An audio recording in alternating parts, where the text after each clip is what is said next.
Big boss episode भाग 21व्याच्या रिव्ह्यूमध्ये आज आपण या चॅनलवरती जोडलेलो आहोत आणि आजच्या एपिसोडची जी सुरुवात आहे ती सुरुवात झाली आपल्या महाराष्ट्राचे जे माननीय उपमुख्यमंत्री अजित पवार साहेब, अजित पवार दादा यांचं जे अकाली मृत्यू झाला, अपघाती मृत्यू झाला, तर त्या मृत्यूला मानवंदना देत, त्यांच्या कार्याला सलामी ठोकत, त्यांच्याबद्दल 4 चांगल्या गोष्टी बोलत रितेश भाऊंनी आजच्या एपिसोडची सुरुवात केली. ते म्हणाले की अजित पवार दादा हे सगळ्या लोकांचे दादा होते. त्यांच्या भाषणामधून ते लोकांना हसवत होते. पहिल्यांदा ते त्यांचा एक नेता, त्यांचा जो एक कार्यकर्ता होता, तो कार्यकर्ता त्यांना आय लव्ह यू म्हणतो. तर अजित पवार दादा त्या कार्यकर्त्याला म्हणतात की मला आय लव्ह यू म्हणण्यापेक्षा तुझ्या बायकोला आय लव्ह यू म्हण. तर रितेश भाऊ असं म्हणतात की सर्वात अगोदर ते कार्यकर्त्यांच्या घरच्यांबद्दल विचार करणारे नेते, देशाबद्दल विचार करणारे नेते, आपल्या महाराष्ट्राच्या राज्याबद्दल विचार करणारे नेते आज आपल्यामध्ये नाही आहेत. तर आपण त्यांना मानवंदना देऊयात. आणि त्यांनी त्यांच्याबद्दल खूप चांगल्या गोष्टी त्यांनी बोलल्या आणि एपिसोडची सुरुवात झाली. कारण आजच्या एपिसोडमध्ये भाऊ जास्त भडकलेले आपल्याला दिसलेच नाहीत. सर्वात पहिल्यांदा त्यांनी काय केलं, जे कंटेस्टंट ज्यांनी चुका केल्या होत्या तर त्या कंटेस्टंटला त्यांनी एक लाईनमध्ये त्यांना नावं घेतली आणि उभं राहायला सांगितलं. त्याच्यामध्ये मेन जे कंटेस्टंट होते ती रुचिता होती, अनुश्री आहे, दिव्या आहे, तन्वी आहे, परत प्रभू आहे आणि सोनाली आहे आणि राकेश बापट देखील. तर हे 4-5 मेन जे कंटेस्टंट होते त्यांना रितेश भाऊंनी उभा टाकायला लावलं आणि उभा टाकून ते बोलले की मी ज्यांची नावं घेणार आहेत त्या प्रत्येकाला मी एक शिक्षा सुनावणार आहे. प्रभूबद्दल बोलताना ते हेच बोलतात की प्रभू 2 आठवडे आम्ही तुम्हाला खूप चांगलं बोललं, गोड बोललं, सगळ्या गोष्टी बोलल्या. आता तुम्हीच म्हणताय मी 20 वर्षाचा नाही, मला 20 वर्षासारखं वागवा, मी लहान नाही, मी 20 वर्षाचा आहे आणि मला 20 वर्षासारखं वागवा. तर आजपासून आम्ही तुम्हाला 20 वर्षासारखंच वागवणार. आजपासून मी तुम्हाला दाखवतो गेम कसा खेळला जातो. आणि रितेश भाऊ बोलताना म्हणतात की सागर कारंडे सोबत जे तुमचं झालं त्यात जास्त सगळ्या गोष्टी झाल्या, तुमचा ना आता आवाज उगाचच एक अरेरावीपणा वाढायला लागलाय. तुम्ही जिथं ठीक होतात तिथं ठीक होतात, पण तुम्हाला जेव्हापासून बोललं गेलं की तुम्ही जास्त बोलता, तुम्ही चांगलं बोलता आणि तुमची मतं चांगली आहेत, तेव्हापासून तुम्ही खूप जास्तच बोलायला लागला. जेव्हा घरातला सेवक तुम्ही नव्हतात, ज्यावेळेस तुम्हाला ऑमलेट करून खायचं होतं, त्यावेळेस तुम्ही स्वतः ऑमलेट का केलं असं रितेश भाऊनी प्रभूला विचारलं. प्रभू बोलतो की मी ऑमलेट केलं आणि मी तन्वीला खायला दिलं. मग रितेश भाऊ तेच विचारतात की तुला ऑमलेट करायला तुझ्या नावचं केला होतास ना, तुझ्या नावचं केलं होतं तुम्ही, तर तुम्ही का तन्वीला खायला दिलं? तन्वीला खायला द्यायची गरज काय होती? आणि दुसरं म्हणजे हे की जेव्हा तुम्हाला ऑमलेट करायचं होतं त्यावेळेस तुम्ही दिव्याकडे गेलात आणि तिला अरेरावीपणे बसलास, हे का बसलीस का तू, चल मला आंटी करून दे, ऑमलेट करून दे. ही कुठली भाषा आहे तुमची? असं कोणाकडून काम करून घेतात का? गोड बोलून काम करून घेतात की असा अरेरावीपणा करून काम करून घेतात? अशा पद्धतीने रितेश भाऊनी जे आहे ते ह्याला समजावलेलं आहे, काय म्हणतात, प्रभूला समजावलेलं आहे. त्याच्यानंतर रितेश भाऊ दिव्यावरती येतात.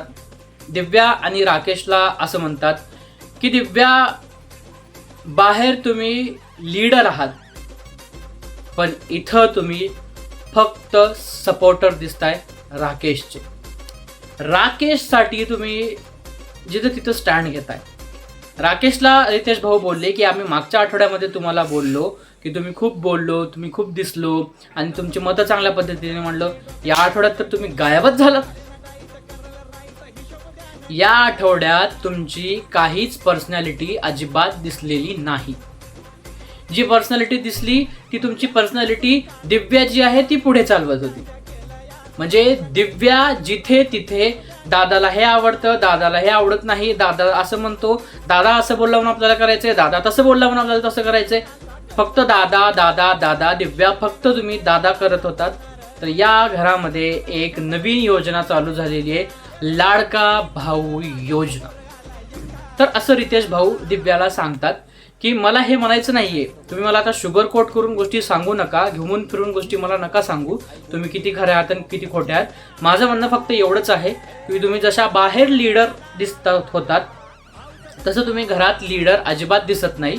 त्याच्यामुळं माझं हे म्हणणं आहे की तुम्ही तुमचा गेम खेळा.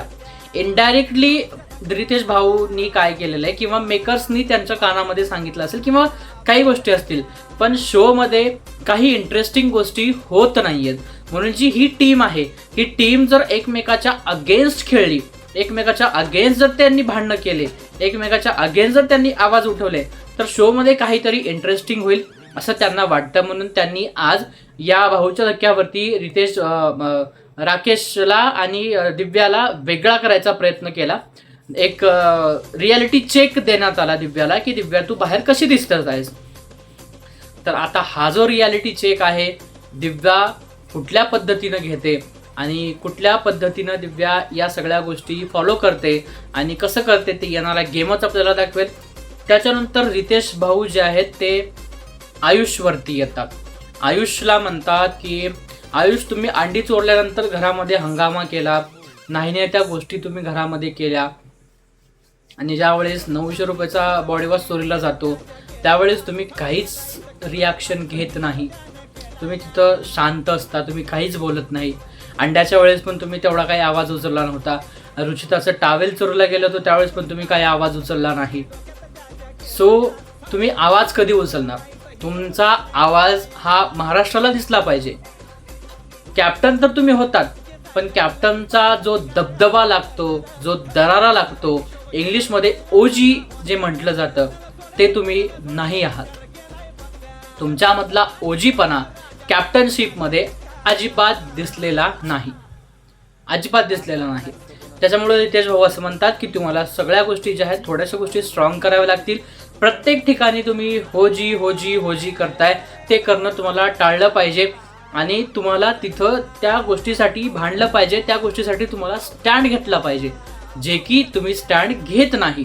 त्याच्यामुळे तुम्ही स्टँड घेतला पाहिजे हे रितेश भाऊनी सांगितलं. रुचिताला समजावून सांगताना रितेश भाऊ बोलले की तुम्ही चुका ज्या करत आहेत ते कमी करा. तुम्ही झोपत होतात बेडवरती आणि तुम्ही म्हणजे घरामध्ये एवढ्या सगळ्या गोष्टी बिग बॉसने सांगितलेल्या आहे, मग बिग बॉस ठेवलंय कशाला?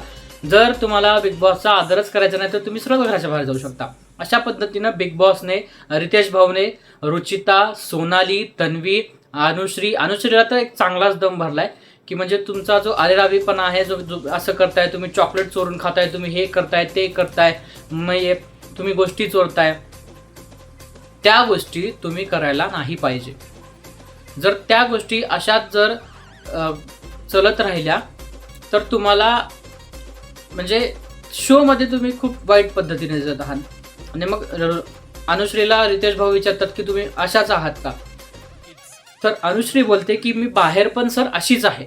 मग आता तिचं नेमकं पर्सनॅलिटी तिची कशी आहे, काय आहे, त्यावरती थोडासा आता सध्या डाऊट येतोय प्रेक्षकांना. तर ह्या सगळ्या गोष्टी काय होतात त्या आपण बघणारच आहोत उद्याच्या एपिसोडमध्ये.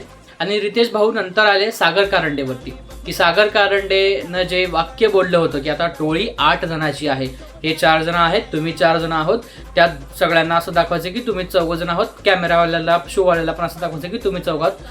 पागल आहेत का लोक काय पागल आहेत बघणारे की आम्ही काय दुसरा चॅनल बघतोय, काय बघतोय?